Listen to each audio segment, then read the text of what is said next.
Picture this. You're 8 years old, and the world as you know it has just crumbled around you.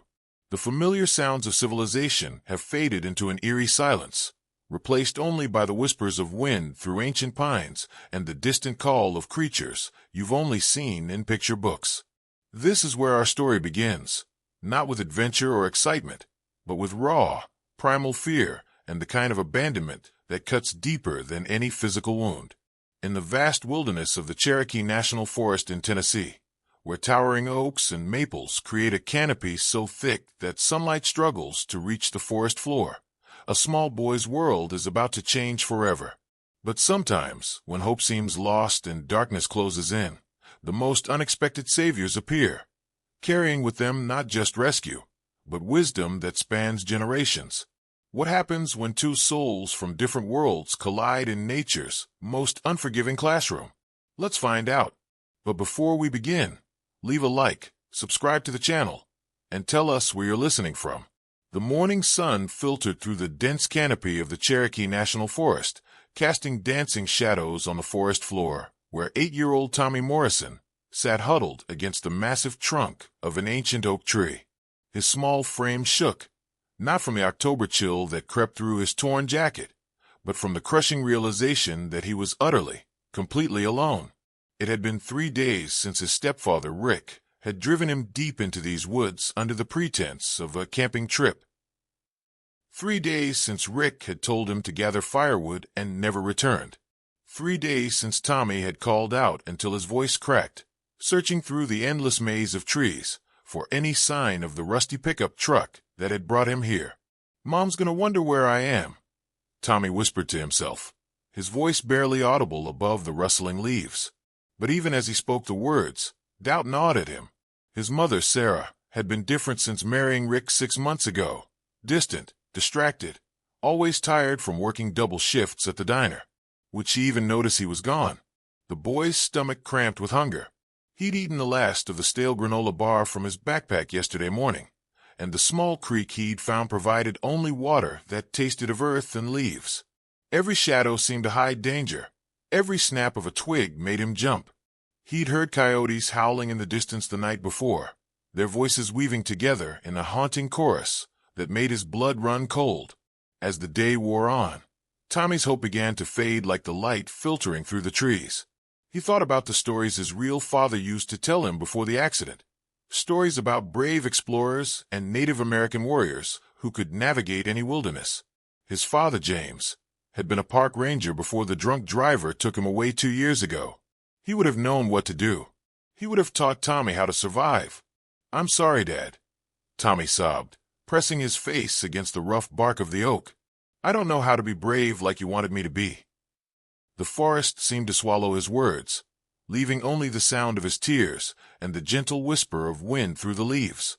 Above him, a red-tailed hawk circled, its cry piercing the afternoon air like a mournful psalm. But Tommy wasn't as alone as he believed.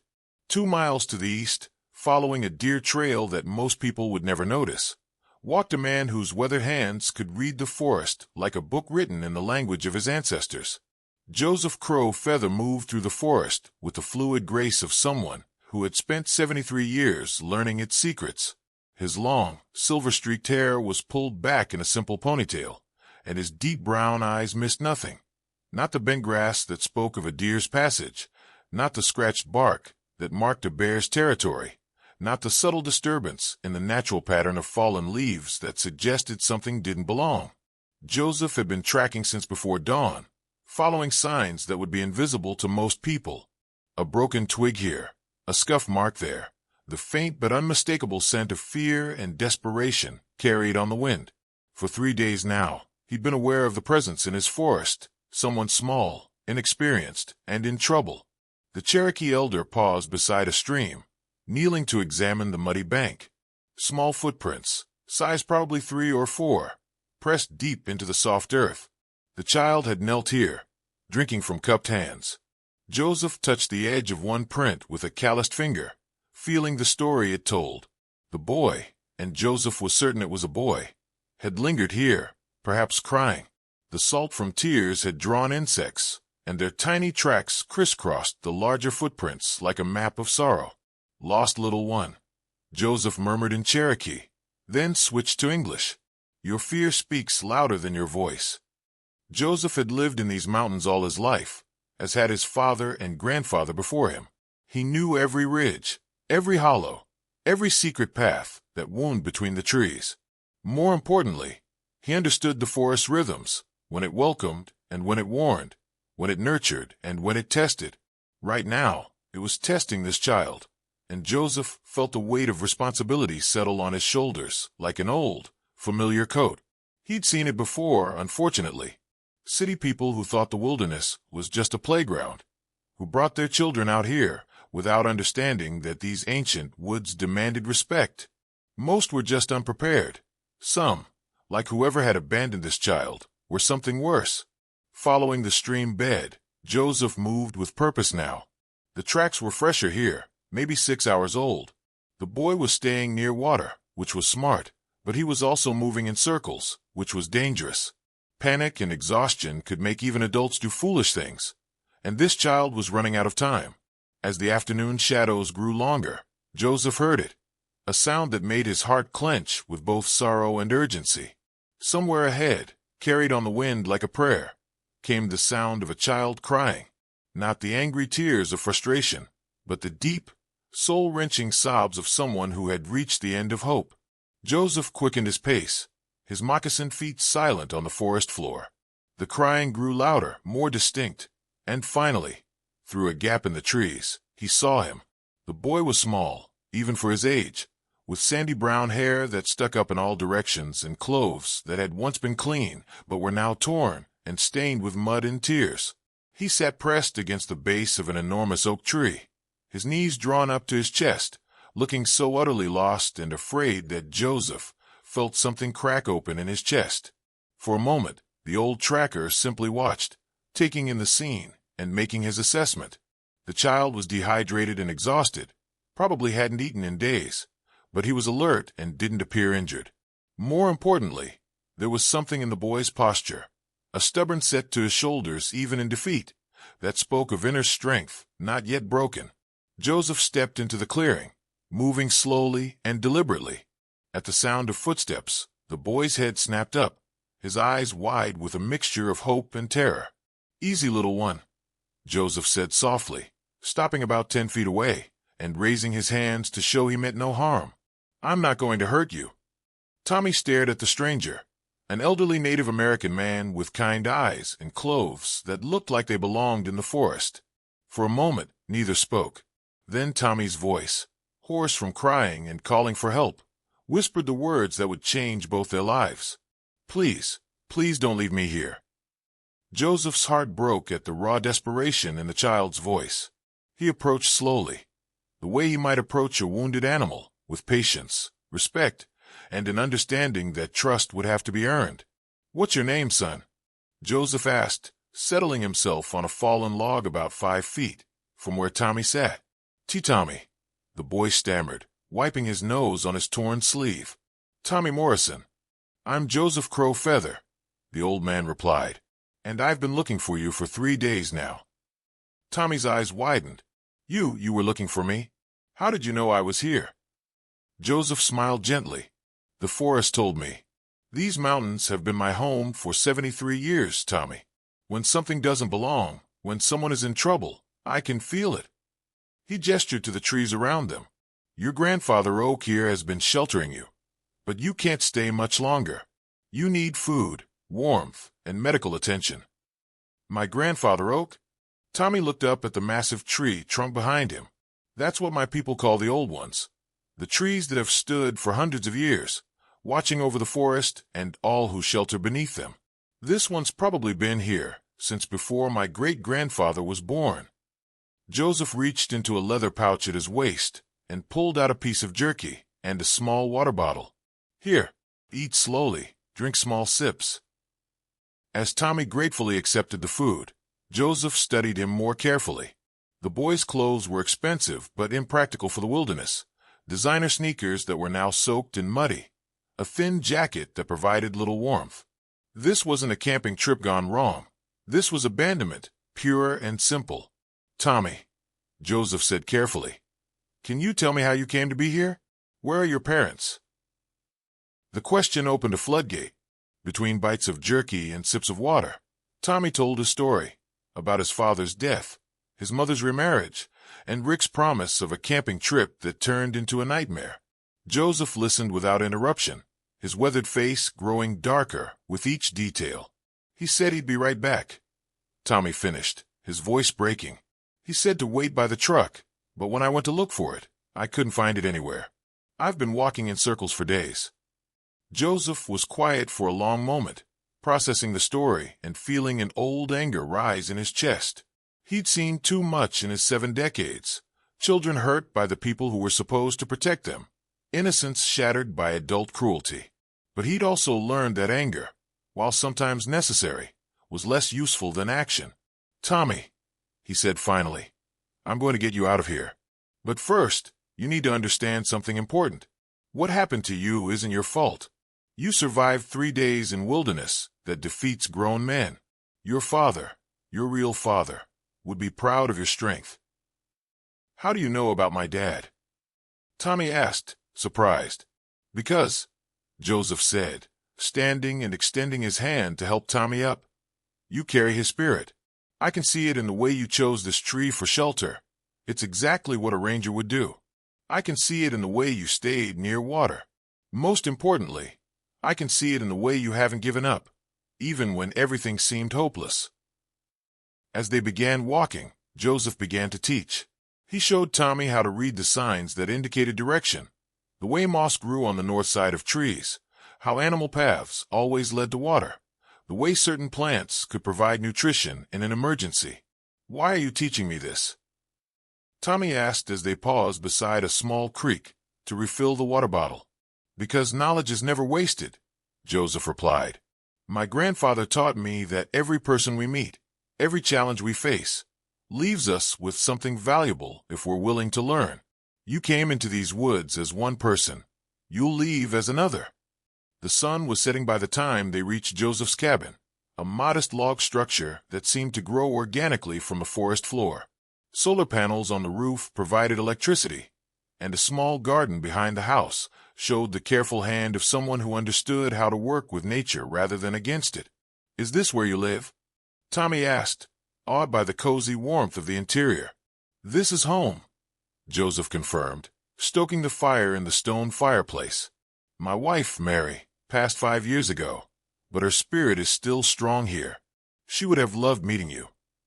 As Joseph prepared a simple meal of venison stew and cornbread, Tommy explored the cabin. The walls were covered with photographs, some recent, others clearly very old. Many showed Joseph with groups of children, all of different ages and ethnicities. Who are all these kids? Tommy asked. Joseph looked up from the stove, his eyes soft with memory. Lost ones like you. Over the years, I've found many children in these woods.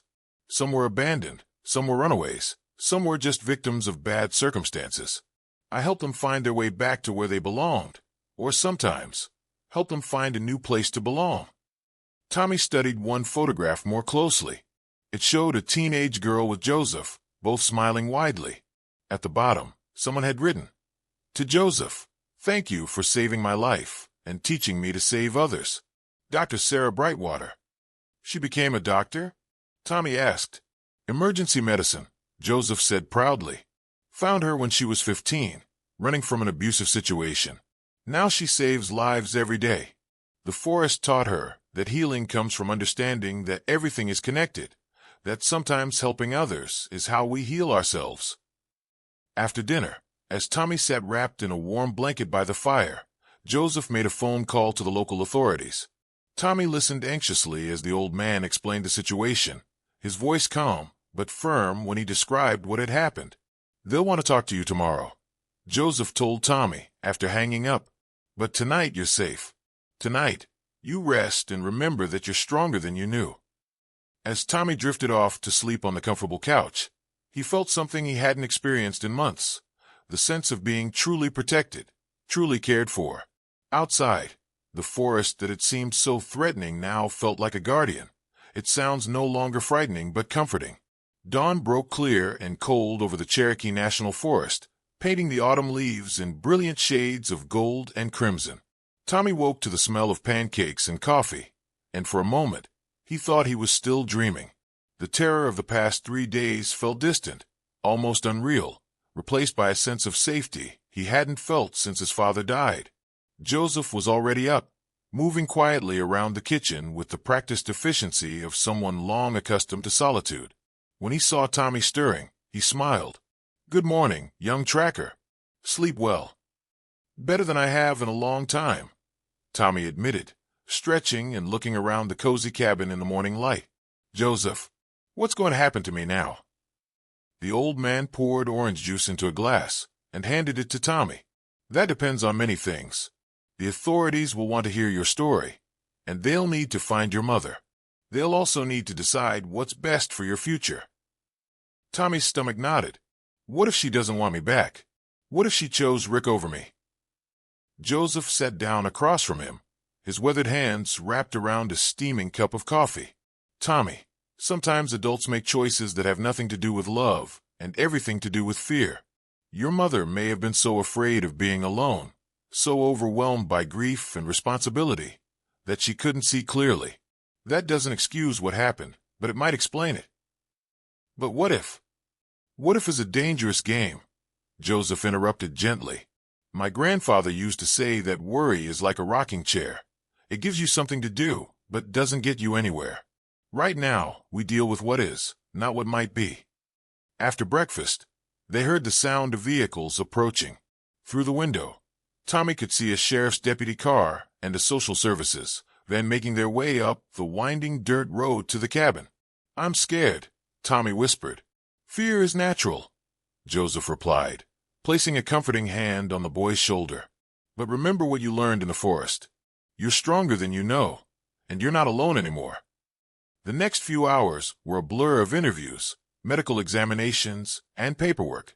Deputy Sheriff Maria Santos, a woman in her 40s with kind eyes and a no-nonsense attitude, listened carefully as Tommy recounted his story.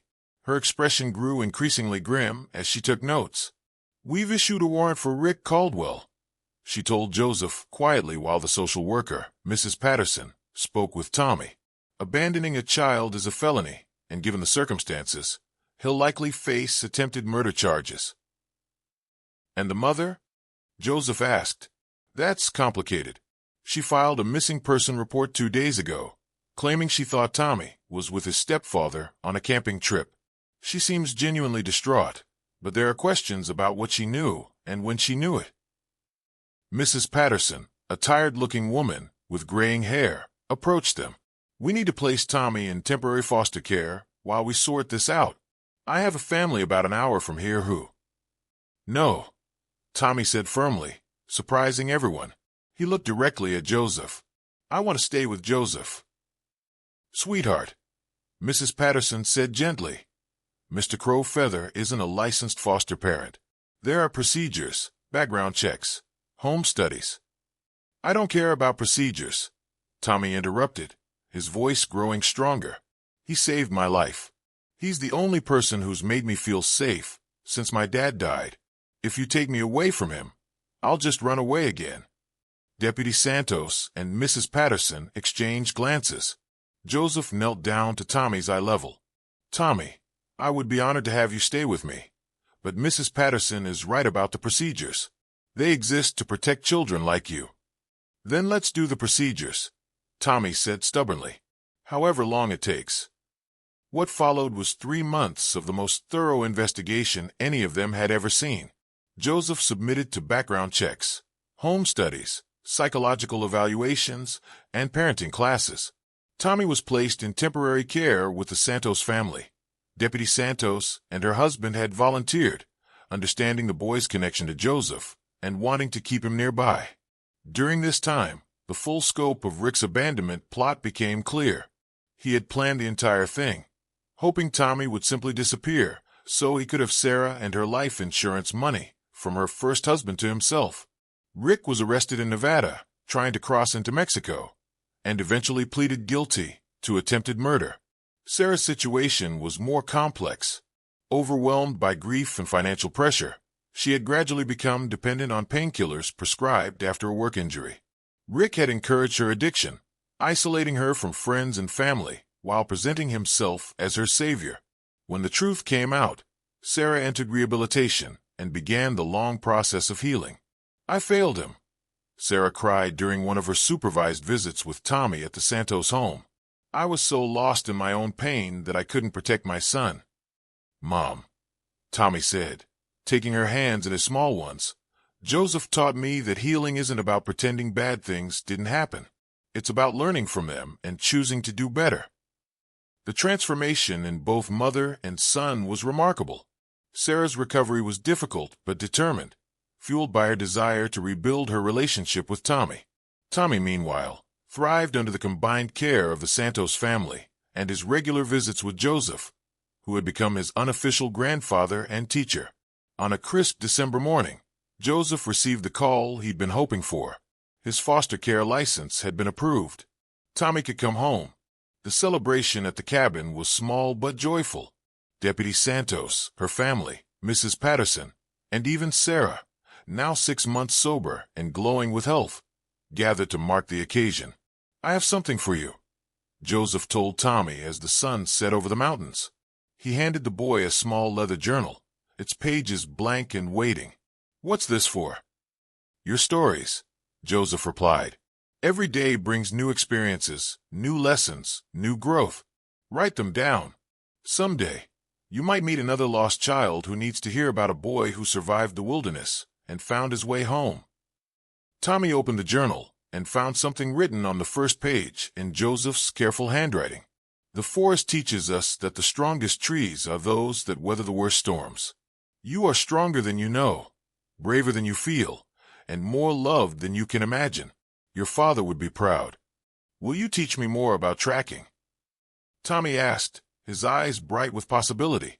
"I'll teach you everything I know," Joseph promised. "About tracking, about the forest, about life. But remember, the most important thing I can teach you is that you have the power to choose who you become. The past shapes us, but it doesn't define us." As winter deepened into spring, Tommy flourished. He learned to read the forest like a book, to move through the wilderness with respect and understanding. More importantly, he learned that healing was possible, that family could be found in unexpected places, and that sometimes the worst experiences in life could lead to the most profound growth. Sarah completed her rehabilitation program and found a job as a counselor, helping other people struggling with addiction.